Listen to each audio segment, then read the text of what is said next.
There is a planet 35 light years from Earth that hides an ocean of liquid rock beneath its surface. It is roughly 1.5 times the size of our world, its atmosphere thick with sulfur. And until last month, scientists did not believe a planet like it could exist. It is one of 3 discoveries made in the past year that have forced astronomers to rewrite what they thought they knew about planets. The strangest part is that the universe has been hiding these worlds in plain sight, sometimes only a few dozen light years away, for billions of years before we thought to look. The first of these planets is called TOI 561b.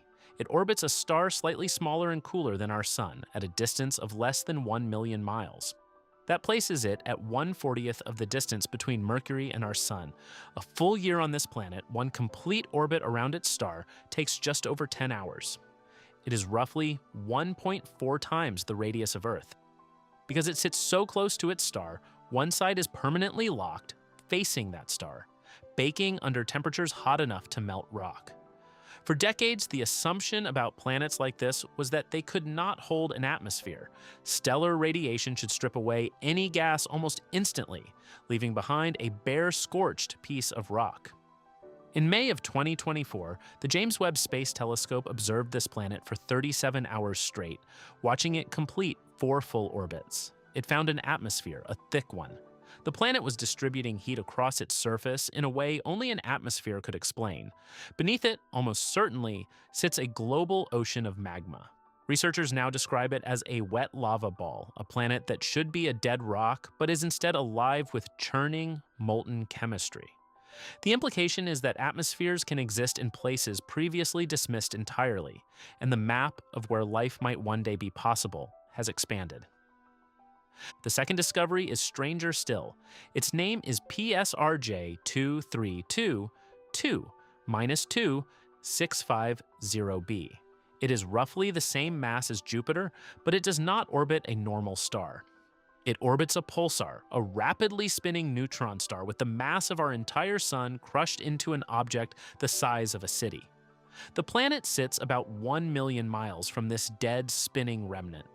The gravity is so intense that the planet itself is not round. It is stretched into the shape of a lemon.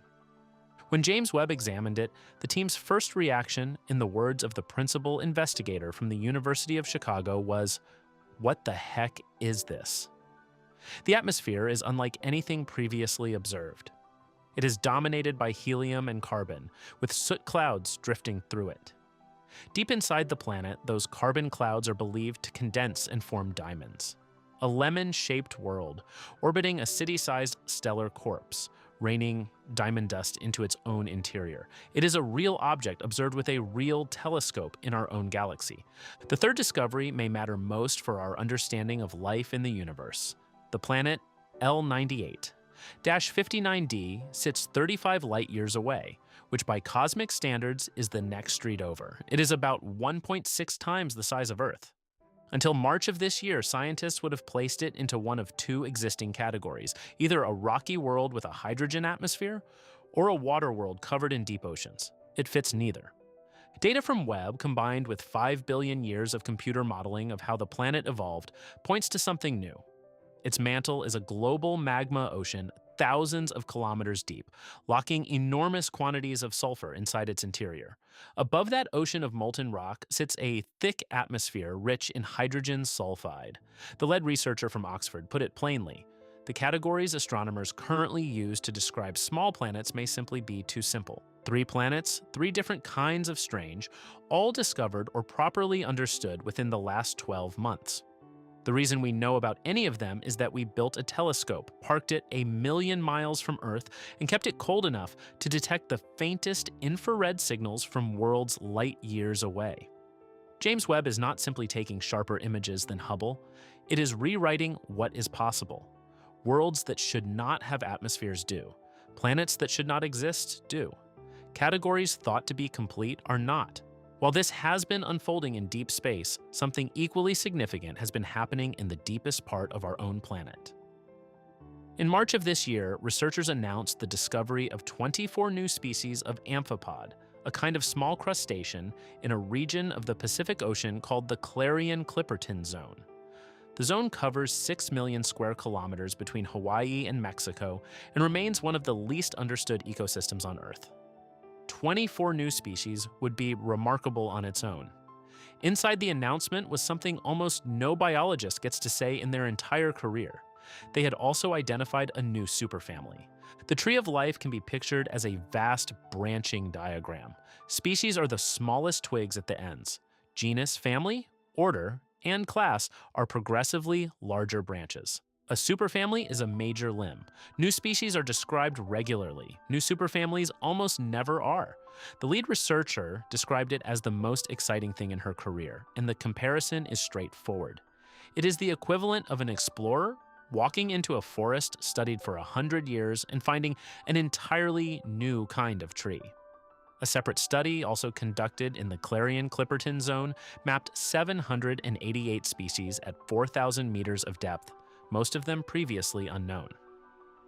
4 kilometers beneath the surface of our own ocean, in pitch darkness and crushing pressure, an entire population of life has been thriving for millions of years, and we are only now meeting it.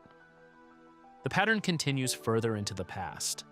In April of this year, researchers cleaning a 500-million-year-old fossil discovered a tiny claw embedded in the rock, a single feature that has rewritten the origin story of spiders.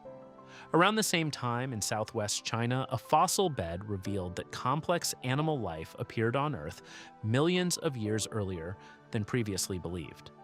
23 million years ago, a rhinoceros lived in what is now the Canadian High Arctic, far further north than any rhino had been thought capable of living. Its fossil was found this March, and it has forced a rethinking of the geographical reach of an entire family of animals. Stack these discoveries together, and a clear pattern emerges. In the deep ocean, in deep time, and in deep space, the story we have been telling ourselves about how the universe is organized has been incomplete. We built our understanding of reality with the tools we had, and those tools were limited. The tools have now improved. James Webb can read the chemistry of an atmosphere 35 light-years away. Remotely operated submarines can map life 4 kilometers below the waves. Each time we look more carefully, the universe responds with something unpredicted. For most of human history, the cosmos was assumed to be a fairly orderly place. A handful of types of stars, a handful of types of planets. Life is a rare event happening on rare rocks. Each of the discoveries described here points in the same direction. The universe is more varied, more inventive, and stranger than we credited it for. There are planets that rain diamonds. There are atmospheres on worlds that should be bare. There are entire branches of life on our own planet that we have never named. There are creatures alive right now 4 kilometers beneath the Pacific, doing things no human has ever seen. Each of these worlds and creatures has existed for millions, sometimes billions of years, indifferent to whether we ever noticed them. This is where the science currently stands.